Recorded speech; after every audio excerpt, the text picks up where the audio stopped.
Hello and welcome to Zgermanguy Reviews. I'm Zgermanguy. Sweden gave us a lot of good things. IKEA, PewDiePie, 4, and that's it. Obviously, I need to update my knowledge about this country and its history. Anyway, point is, today we are going to talk about one of the Swedish author Astrid Lindgren's work, Pippi Longstocking. Pippi is a beloved book series for children. The titular character, like many protagonists in this sort of story, is a clumsy, often mischievous little thing, causing all kinds of accidents. Also, she is super strong. Because in Europe we are never going to stop being obsessed with the idea of breeding the Superman. The young girl is known well beyond the borders of her own country. For instance, she was once part of the Augsburger Puppentheater, one of the most well known in all of Germany. Dare I say it? I think we love her more than the Swedish even do. Come on, give her to us. You can have her on weekends. Naturally, having books and cartoons, the natural evolution of a franchise can only be a first-person shooter. Now, a movie is what we are going to talk about today. Can it entertain? Well, come and watch it alongside with me, my children. Also, her name means piss. And it's funny.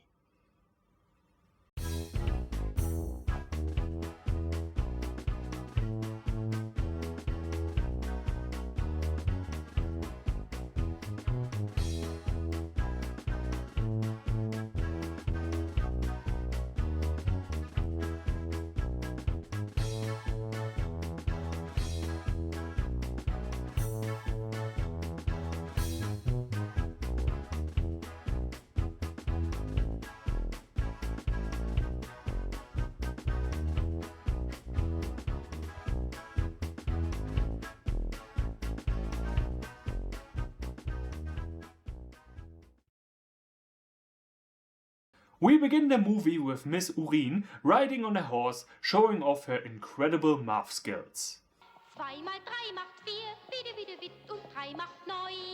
She wasn't our best choice for head engineer of the dark matter fusion reactor, but in this economy you gotta take what you get. We meet Tommy and Annika, two neighbors of the little redhead, explaining that the house across from their street originally belonged to a sailor, Pippi's father, but since he bought it, he left.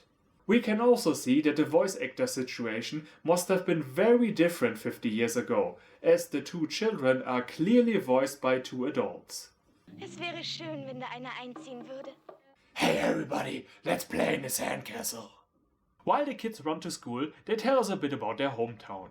The shoe workshop, the bakery, those two Mussolini impersonators, two criminals so the ratio fits nicely, and this lady named Aunt Bruselise, who looks after all the kids in town, even though she isn't a teacher or anything.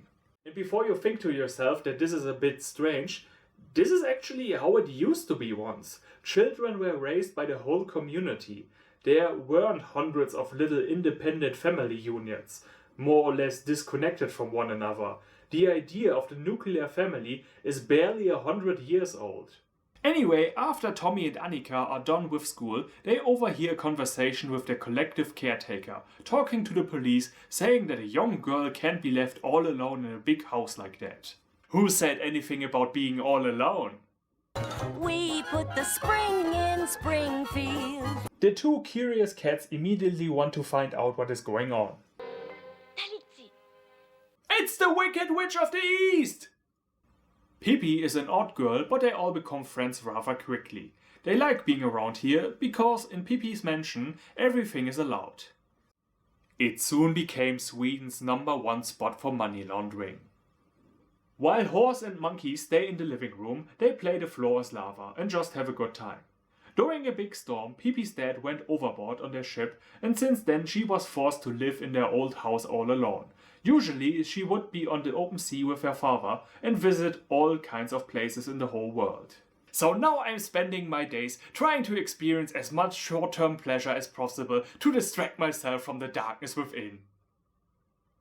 They ask if he drowned, but Pippi explains that because he is so fat, he floated on the water until he reached an island where he became king, sending her lots of gold coins to stay afloat herself.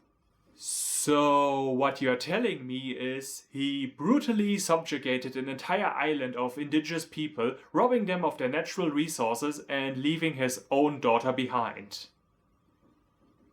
I love me some family-friendly entertainment. The police show up to send Pippi into foster care. Miss Rebellious has different plans, however, and screws around with the authority man a bit. Which is easy because the policemen suck at their job. That's it. We are doing it American style. They told us to bring her in, but they didn't say how. When it looks like the chase is over, Pippi reveals that she has super strength. Was machst du denn da? Was ist denn das? Was bist du verrückt geworden? Wir sind doch von der Polizei, warte bloß! Das sind Ausdrucke! Super Villain Origins. Throw it! Throw the horse! You have to! Throwing transportation vehicles is the law among superpowered beings. It's even a core gameplay aspect in DC Online. And since Pippi is so strong, the city and no one else ever makes another attempt again. I mean, isn't that basically the motto of every government? If the problem is too big, just ignore it. They mess around in a clothing store and break something. Pippi, however, throws some money on the counter and walks out. Girl has the attitude of a rich kid douchebag. Then they do what every kid with way too much money dreams about doing. They buy tons of candy. I am more interested in the fact that all the adults know how to immediately identify gold coins. But Pippi is a benevolent queen and brings all the sugar products to the starving masses. Take it! Take it! Take it all! Even you, kid with diabetes! They eat so much that they get stomach pain and go to the pharmacy. Cool, now we have reached Roman decadence levels. Next up, the horse and the monkey are going to fight to the death. And by the end of the movie, the whole town is going to burn to the ground. Pippi, the great corruptor. Next up, they mix a drug cocktail by putting all the medicine in the pharmacy in one bottle. This is a weird prequel to Trainspotting. If it keeps going at this rate, they be shooting heroin in half an hour and have one of those knife fight circles while another one awaits her fifth baby. Also, good to know that you can simply buy every drug in this place without needing a prescription. I will remember that. For a friend. And then she hands out toys to all the kids who want some. Yeah, I got nothing. No way for my screwed up mind to turn this dark somehow. This is just nice. Being so careless with her money attracts the attention of the recently escaped thieves, who ask her where she lives and then start to plan a plan. Later they go home to drink some lemonade that Pippi has stored inside a tree on a hot summer day. I knew her name needed to come from somewhere. Pippi is invited to a little get-together with the parents of her friends, but before that she cleans her house. So much for a place of wonder where all the rules of the adult world don't apply. If I had my own place, then I would let everything rot until you could mistake the mold for wallpaper. Wait a second. I've got my own place. Oh boy! Don't tell my landlord, but after I'm done, he's going to need to burn the house down. The lively young woman tries her best, but as was to be expected, things turn bad pretty quick, as she has no idea how to properly behave around grown-ups. Setz dich doch! Hey! Oh! Oh! Oh! Hey, warum helft ihr mir nicht?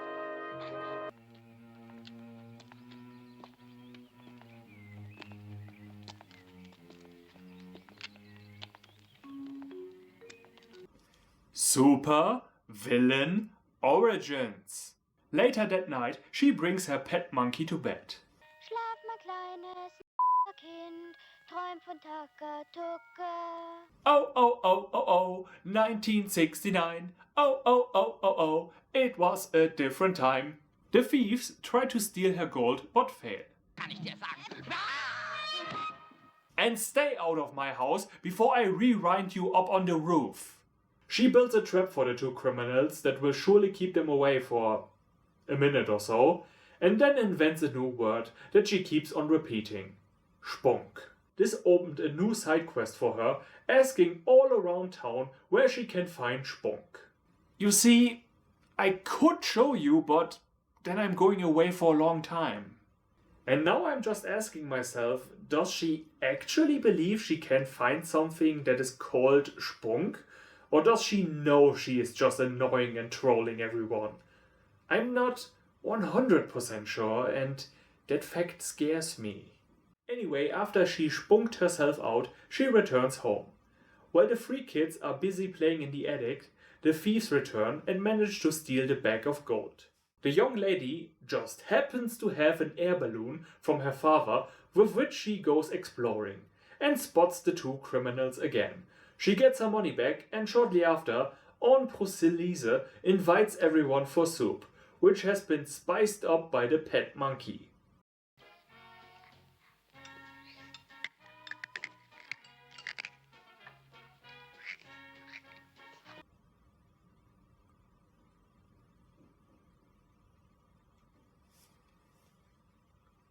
I have to make a thumbnail with big red letters saying, "This movie wants to kill your kids." I mean, seriously, this movie is age 0 and upwards. Imagine you leave your 5-year-old alone with it and it starts to put actual nails into his food because, hey, that's what he saw in that funny movie. It's just a bit irresponsible what they put out there is what I'm saying.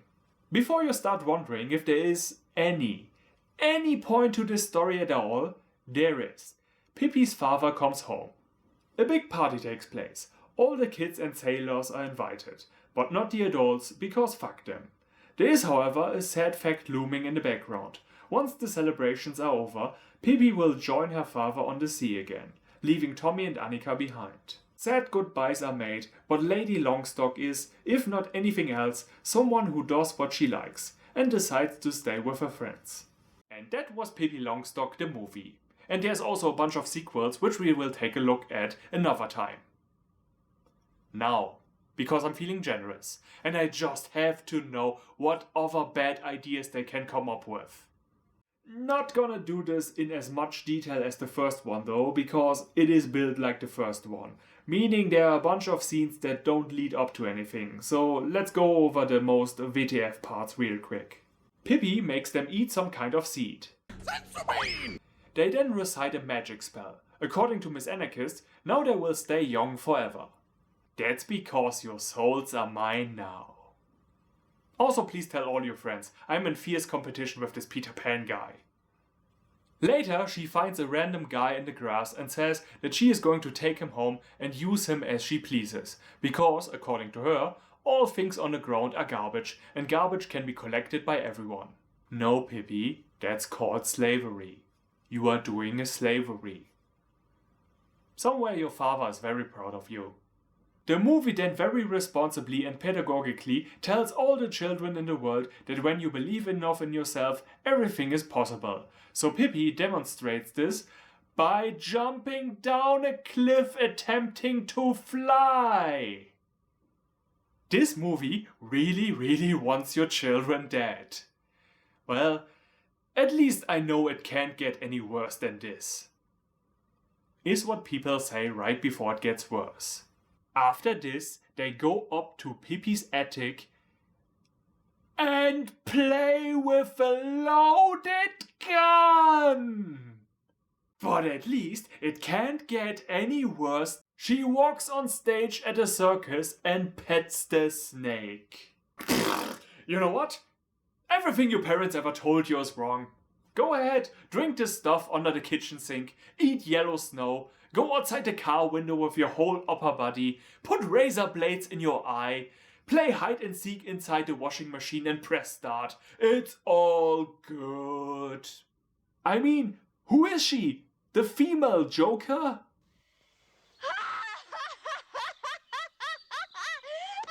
Wait a second. We live in a society? Always have. I think you get the basic idea here. Well, maybe one more. She tries to murder the two criminals with a giant snowball. So, summary time. Despite all my supposed discoveries of a dark hidden lore, obviously I am just kidding. Of course, the point of the story is to not be so uptight and strict all the time. Enjoy your time on Earth. What is truly remarkably good is the child that plays Pippi. There's just such life and joy to her, in the way that you only have when you are at that age. The other two exist. The film is a collection of short events with no connection between them, and that's what the movie wants to be, and that's okay. Art imitates life, and sometimes there are no great big events taking place. Just life.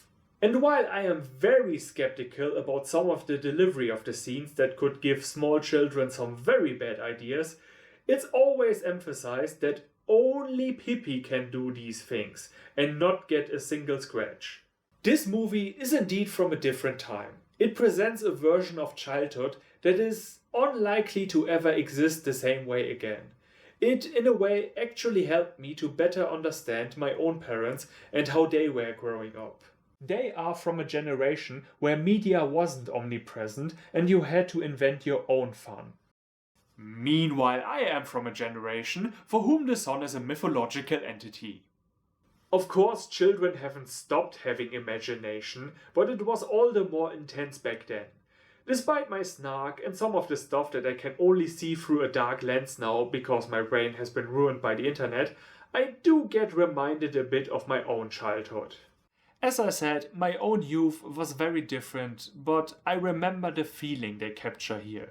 The time when you lived just for today, moment to moment, and everything was always exciting, because there was so much to discover with your young eyes, where you made up new words and spent the entire time from sunrise to sundown playing around with them. Meanwhile today, as I write this, my next 3 weeks are completely planned out. They are not too challenging, these movies. They are like watching old family recordings. You can make a lot of fun of them, and you should, otherwise they would be too boring. Or you can, when you are in the mood, just let them wash over you. Let you feel nostalgic for time that you don't even remember. Next time, we conclude the Pippi saga. That's a sentence I thought I'd never say. With the 3rd and 4th movie. And yeah, there are also a bunch of cartoons and a real-life TV series, but that's stuff for the far future. Zgermanguy out and auf Wiedersehen.